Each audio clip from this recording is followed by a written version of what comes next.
Hey guys, welcome back to Ignite Chemistry. This is Vivek and today we're going to discussing about 15 previous year question from NEET and JEE Main from Solid chapter. So let's get started. तो एक बात मैं कहना चाहता हूँ अपने बच्चों से कि जो ये क्वेश्चन सॉल्व करने का ट्राई कर रहे हैं, क्वेश्चन को एक बार पढ़ें और उसके बाद खुद से क्वेश्चन को सॉल्व करने की ट्राई करें। उसके बाद वीडियो को चेक करें कि क्वेश्चन का आंसर सही हो रहा है या गलत हो रहा है। ठीक है, सो शुरू करते हैं फर्स्ट क्वेश्चन से।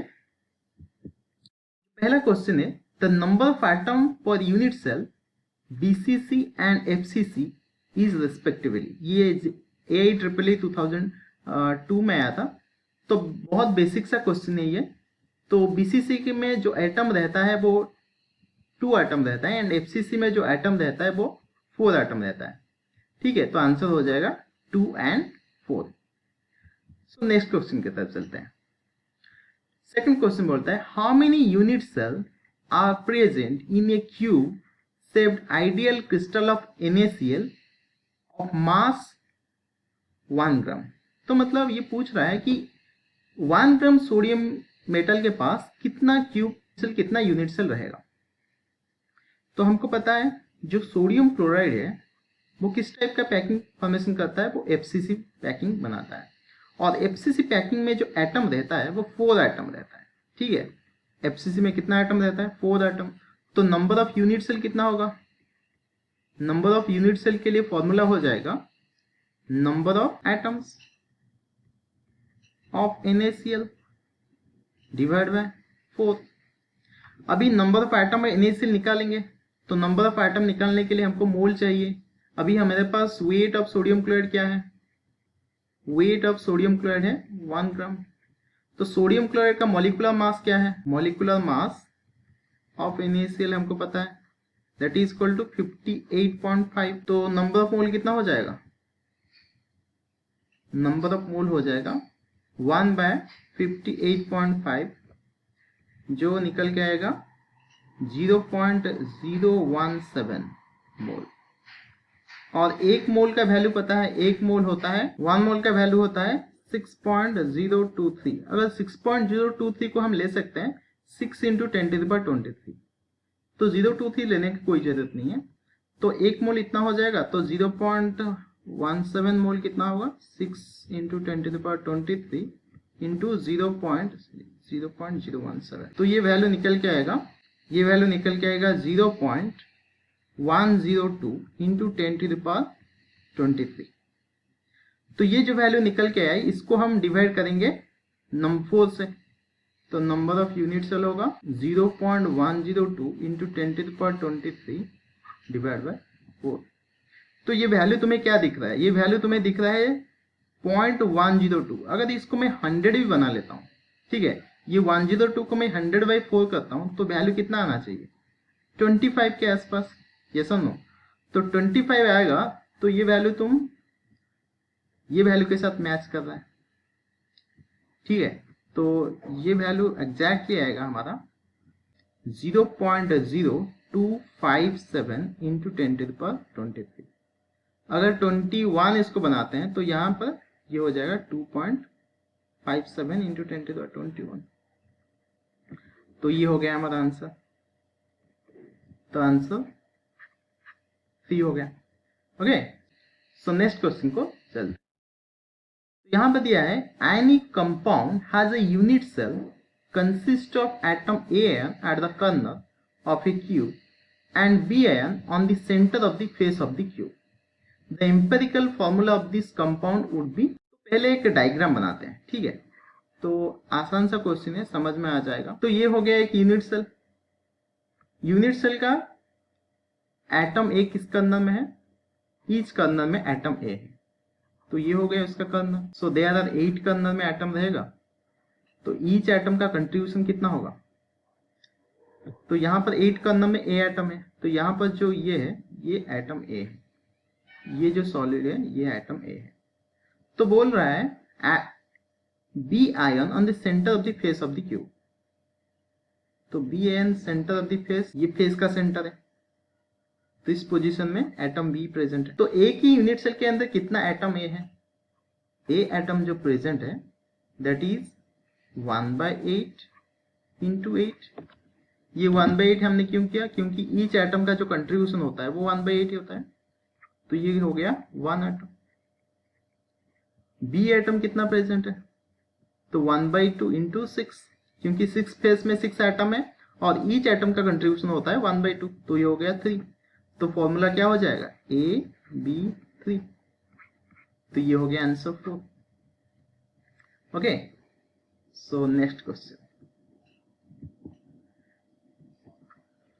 तो AIEEE 2006 में आया था क्वेश्चन, the volume of the atom present in the face centre cubic unit cell of metal is क्या है? तो टोटल वॉल्यूम पूछा है एटम का, ठीक है। तो एटम को हम क्या कंसिडर करते हैं? हम एटम को कंसिडर करते हैं एज ए स्फीयर।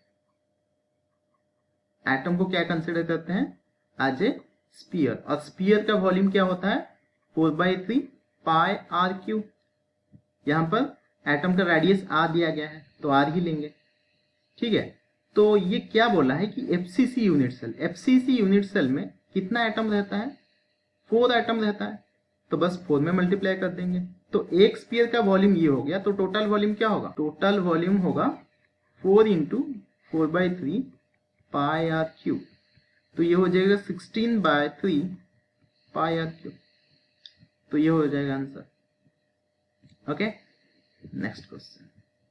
तो ये AIEEE 2008 में आया था। क्वेश्चन ये है, in a compound atom of element Y form CCP lattice and those of element X occupy 2/3 of the tetrahedral void. The formula of the compound will be। तो अगर एक एटम CCP लैटिस बनाता है तो उसका मतलब CCP जो है वही FCC है। तो इसका मतलब ये 4 एटम कंटेन करेगा।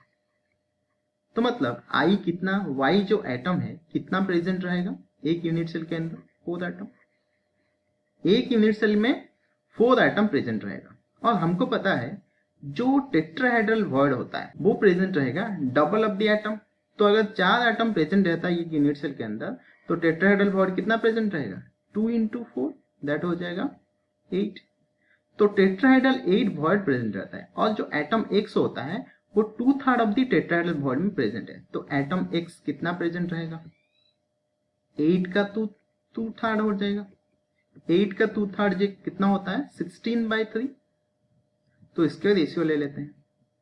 तो इसका x/y, तो x का वैल्यू हो गया 16/3 इस टू y का वैल्यू हो गया 4। तो 16 4 कैंसिल हो जाएगा, तो 4/3 हो गया।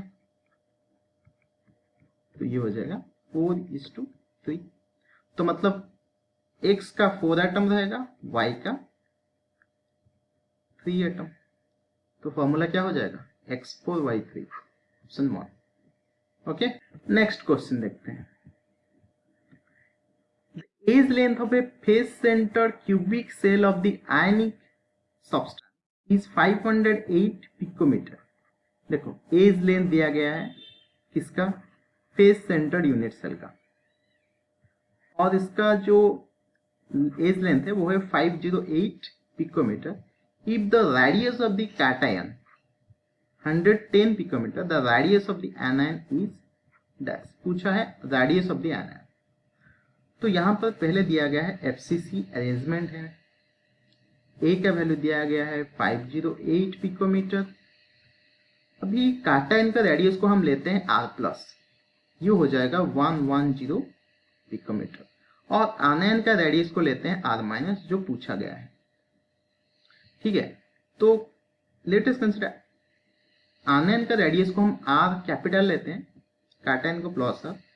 ये इसलिए मैं लेता हूं कि कैटायन का जो साइज होता है वो छोटा होता है एज कंपेयर टू आनायन। तो ये बात हर वक्त दिमाग में रखना कि कैटायन का size always smaller than the anion. तो इसलिए मैंने कैटायन को स्मॉलर लिया है, आयन को कैपिटल। तो एक यूनिट सेल में, फेस सेंटर्ड यूनिट सेल में एटम किस तरह अटैच होते हैं ये थोड़ा हम विजुअलाइज करते हैं।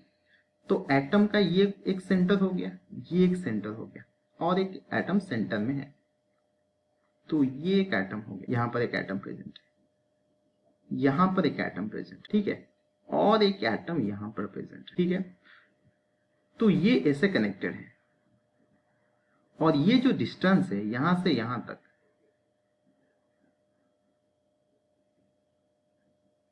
ये है कैपिटल आर माइनस, यहां से यहां तक जो डिस्टेंस है ये है कैपिटल आर माइनस, और ये जो डिस्टेंस है तो मैं ये लाइन से ड्रॉ करूंगा,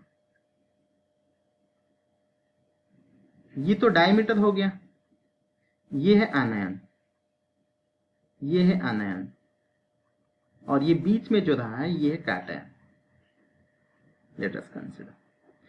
तो ये क्या हो गया, यहां पर जो एटम रहेगा ये हो गया 2r प्लस। तो हम इसको क्या लिख सकते हैं, 2r minus plus 2r plus. अभी इसका डिस्टेंस ये अगर ये होता है, ये ए होता है, तो ये डिस्टेंस क्या हो जाएगा, ये हो जाएगा तो 2a, ये हमको पता है, ठीक है। तो ये हो गया फॉर्मूला हमारा। अभी r प्लस का वैल्यू तो हमको पता है, वो डाल देंगे, a का वैल्यू पता है वो डाल देंगे, तो r माइनस निकल जाएगा। तो मतलब 2r minus equal to √2a minus 2r plus. तो ये √2 इंटू 508 माइनस 2 इंटू 110। तो √2 का वैल्यू होता है 1.41, ये बात याद रखना, इंटू 508 माइनस 2 इंटू 110। तो इसको हम डायरेक्ट लिख सकते हैं 220। तो 1.414 इंटू 508 को मल्टीप्लाई करेंगे तो वैल्यू निकल के आएगा 716.28। तो उसको अगर हम 220 से माइनस कर देते हैं तो ये वैल्यू निकल के आएगा 496.28। तो मतलब 2r माइनस का वैल्यू है 496.28, तो r माइनस का वैल्यू क्या होगा 496.28 डिवाइड बाई 2, तो ये अराउंड आएगा 248 या 49 के आसपास आएगा, ठीक है। तो ये वैल्यू ये होगा 249 पिकोमीटर। तो आंसर होगा हमारा बी। तो क्लियर है। Next, the percentage of free space in cube closed packed structure in a body center packed structure are respectively। देखो जो फ्री स्पेस पूछा है, तो हमारा एक क्लोज पैक्ड स्ट्रक्चर मतलब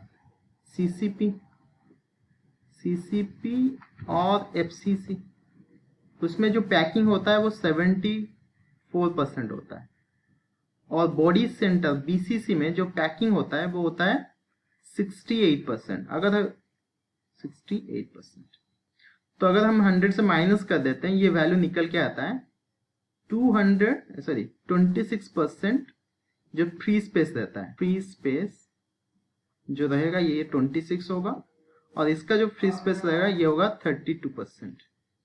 तो 26 32 कौन सा आंसर है, ये सी वाला आंसर राइट है।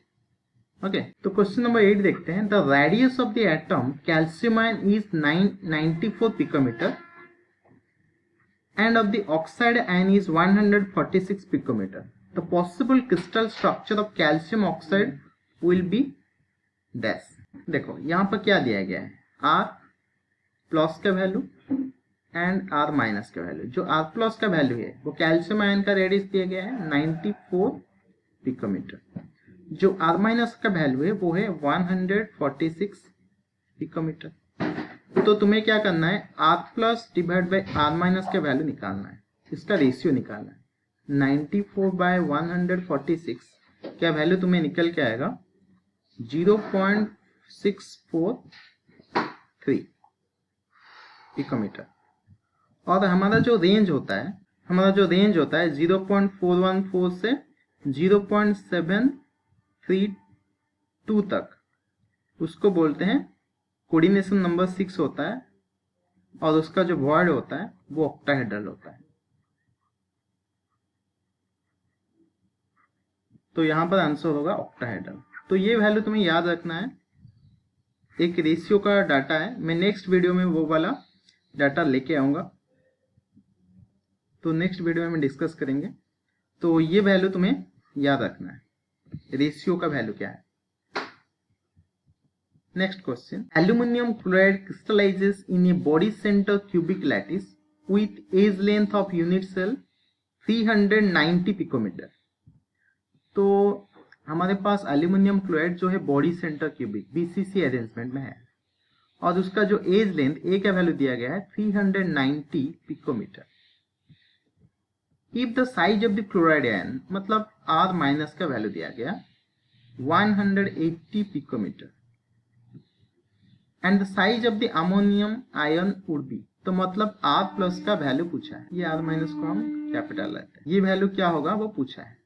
ठीक है, तो हमको पता है बीसीसी अरेंजमेंट के लिए क्या होता है 4r is equal to √3a और ये 4ar कहां से होता है 2 capital R plus 2 small r plus 2 capital R plus मतलब माइनस, मतलब दो कैटायन का रेडियस, दो एनायन का रेडियस मिलके ये 4r हुआ है, तो जिसको हम मिलाएंगे √3a के साथ। ठीक है ये 4r को मैं ऐसे लिख सकता हूं 2 into cationic radius 2 into anionic radius, क्योंकि ये दोनों कैटायन एनायन एक दूसरे के साथ टच हो, ये वाला वैल्यू निकल के आया है। तो यहां पे मुझे r प्लस का वैल्यू निकालना है, तो r प्लस क्या हो जाएगा √3a minus 2r divide by 2।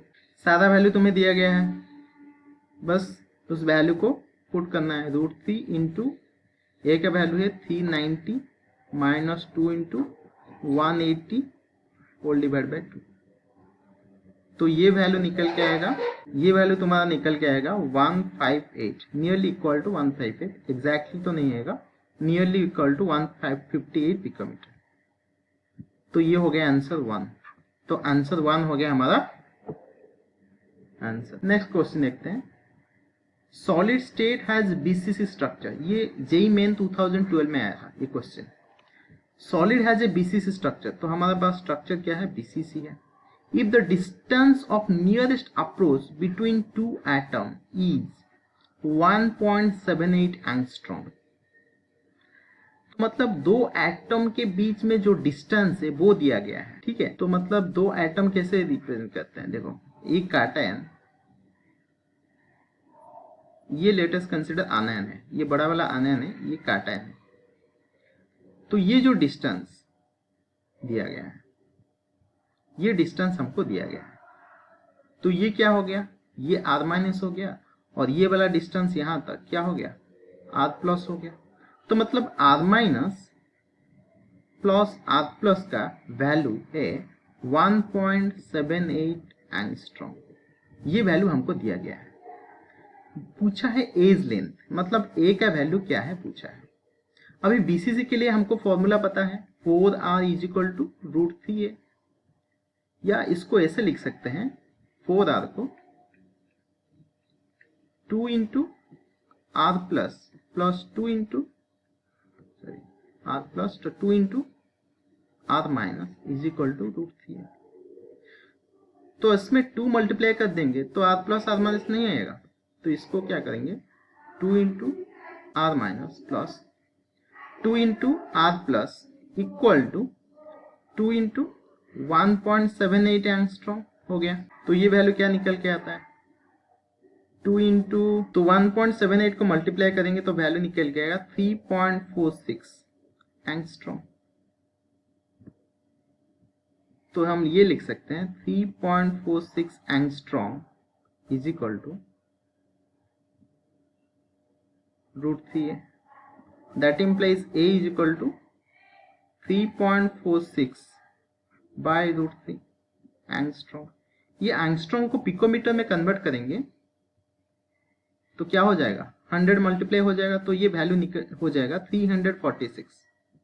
तो 346 को √3 के साथ डिवाइड करेंगे तो हमारा वैल्यू निकल के आएगा 199.7 पिकोमीटर, जो नियरली इक्वल होता है 200 पिकोमीटर। तो ऑप्शन 3 हो जाएगा हमारा आंसर। ठीक है, समझ में आ रहा है।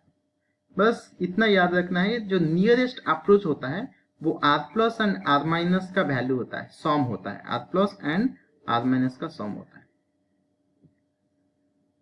ओके, सो नेक्स्ट देखते हैं। तो क्वेश्चन दिया गया among the following incorrect statement is, तो हमारे इनकरेक्ट स्टेटमेंट यहाँ पर निकालना है। तो इनकरेक्ट स्टेटमेंट में फर्स्ट स्टेटमेंट दिया गया है density of the crystal remains unaffected due to Frenkel defect. तो this is a correct statement. Frenkel defect में क्या होता है कि एटम उसका लैटिस पोजीशन से इंटरस्टेशियल पोजीशन को चला जाता है, तो उसमें डिफेक्ट का कोई चेंज नहीं होता, सॉरी डेंसिटी का कोई चेंज नहीं होता। तो it is a correct statement. In statement two the BCC unit cell is void space is 32%, that is also right. हमारा void स्पेस जो होता है दैट इज एम्प्टी, जो ऑक्युपाइड होता है वो 68% ऑक्युपाइड होता है, तो एम्प्टी स्पेस हो गया 32%। Next, the electrical conductivity of semiconductor and metal increases with increasing the temperature. This is a wrong statement actually. Semiconductor का इलेक्ट्रिकल कंडक्टिविटी इंक्रीज करता है टेम्परेचर के हिसाब से, यहाँ तक राइट था, लेकिन मेटल का इंक्रीज नहीं करता। जब मेटल को हीट करेंगे तो उसका कंडक्टिविटी डिक्रीज करेगा, तो it is a wrong statement. तो ये हो गया रॉन्ग स्टेटमेंट। फोर्थ स्टेटमेंट पढ़ेंगे, the density of the crystal decreases due to Schottky defect. तो स्कॉटकी डिफेक्ट में क्या होता है कि आयन निकल के चले जाते हैं, ठीक है, उसका इंटरेस्ट लैटिस साइड से atoms ions are removed so that density decreases, that is also a correct statement. तो हमारा ऑप्शन 3 हो जाएगा आंसर। नेक्स्ट क्वेश्चन, तो नेक्स्ट क्वेश्चन में बोला है copper crystallises in FCC with a unit cell edge length is 361 picometer. What is the radius of the copper atom? तो यहाँ पर एफसीसी अरेंजमेंट है, ए का वैल्यू दिया गया है 361 पिकोमीटर, आर का वैल्यू पूछा है। अभी हमको ये फॉर्मूला पता है 4r is equal to √2a, that implies r is equal to क्या हो जाएगा a बाय 2√2। तो ये क्या वैल्यू डाल देंगे 361 बाय 2√2, तो ये वैल्यू निकल के आएगा 127.6 which is nearly equal to 128। तो 128 picometre is the answer. Option 2 is the answer. Next question में, ये जेईई मेन 2012 में ऑफलाइन में आया था, lithium form body centre cubic structure, BCC structure बनाता है lithium, and length of the side of the unit cell is 351 and radius of the lithium atom will be. तो ये भी वही वाला उसी टाइप का क्वेश्चन है। तो यहाँ पर ए का वैल्यू दिया गया है 351 पिकोमीटर, आर का वैल्यू पूछा गया है। तो हमको पता है 4r is equal to √3a, BCC के लिए होता है √3a एंड एफसीसी के लिए होता है √2a, दैट इम्प्लाइज आर हो गया √3a बाय 4। तो √3a बाय 4, ए का वैल्यू डाल देंगे, ए का वैल्यू क्या हो जाएगा √3 इंटू 351 बाय 4। तो ये वैल्यू निकल के आएगा 151.9, that is nearly equal to 152। तो ऑप्शन 1 हो जाएगा हमारा आंसर। ओके, समझ में आ रहा है। नेक्स्ट क्वेश्चन देखते हैं, question 14। In a face centre cubic lattice, face centre cubic lattice दिया है, atom A form corner position and atom B form face center points. If two atom A are missing from the corner point, the formula of the ionic compound is dash. तो पहले एक unit cell बनाते हैं। तो ये हो गया A atom, तो मतलब ये जो ग्रीन कलर सर्कल तुम्हें दिख रहा है या ग्रीन कलर दिख रहा है, ये एटम A। एटम B को मैं डिफरेंट कलर में शो करूंगा। तो जो ग्रीन कलर सर्कल है ये एटम बी है। तो यहाँ पर फॉर्मूला पूछा है, ये क्या बोल रहा है कि हमारे पास एटम ए कितना रहेगा, हमको पता है 8 एटम का अंदर में रहेगा, तो उसका कंट्रीब्यूशन हो जाएगा 1/8 इंटू 8, मतलब एक एटम रहेगा यूनिट सेल के अंदर। बी एटम यूनिट सेल में कितना रहेगा, जो फेस सेंटर में रहते हैं उनका कंट्रीब्यूशन होता है 1/2 इंटू 6, तो हो जाएगा 3 एटम। लेकिन यहाँ पर एक कंडीशन है, A atom are missing from the corner point, 2 A atom are missing from their corner point। तो यहां से 2 एटम को निकाल देते हैं। देखो यहां पर एटम कितना रहा अभी, तो A एटम कितना रहेगा, A एटम हो जाएगा 1 - 2 इंटू 1/8, जितना कंट्रीब्यूशन है उसका उतना ही रिमूव होगा, तो ये हो जाएगा 4 तो ये हो जाएगा 4 - 1 is equal to 3, 4 - 1 divide by 4 that is equal to 3/4। तो ए एटम रहा 3/4, बी एटम रहा 3, तो उसका रेशियो क्या हो जाएगा, A:B हो जाएगा 3/4 इज टू 3, तो 3 3 कैंसिल, ये हो जाएगा 1:4। तो इसका मतलब जो फॉर्मूला होगा वो AB4 होगा। ओके, तो आंसर कौन सा होगा, ऑप्शन 3 हो जाएगा हमारा answer. So is it clear?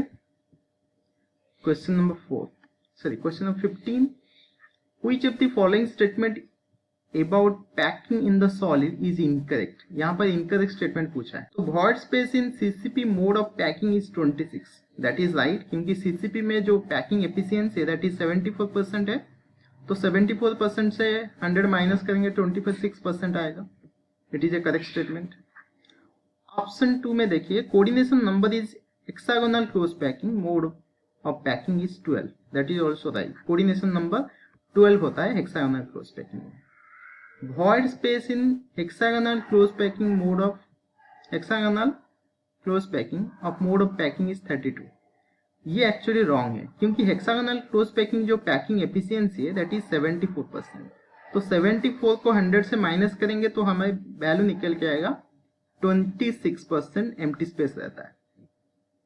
So option 3 is the wrong answer, wrong statement. तो coordination number in BCC mode of packing is 8, ये भी राइट स्टेटमेंट है, क्योंकि बीसीसी में सेंटर में एटम रहता है और एटम सेंटर में रहेगा तो उसका कॉर्नर में 8 एटम आएंगे एक यूनिट सेल के अंदर, तो इसीलिए ये पैकिंग उसका जो कोऑर्डिनेशन नंबर होगा वो 8 होगा। तो ऑप्शन 3 हो गया हमारा आंसर। तो ये हमारा 15 question JEE main and NEET का था, तो ये कंप्लीट हो गया। सो अगर तुम्हें ये अच्छा लगा तो subscribe, like and share my video. So thank you everybody and have a good day.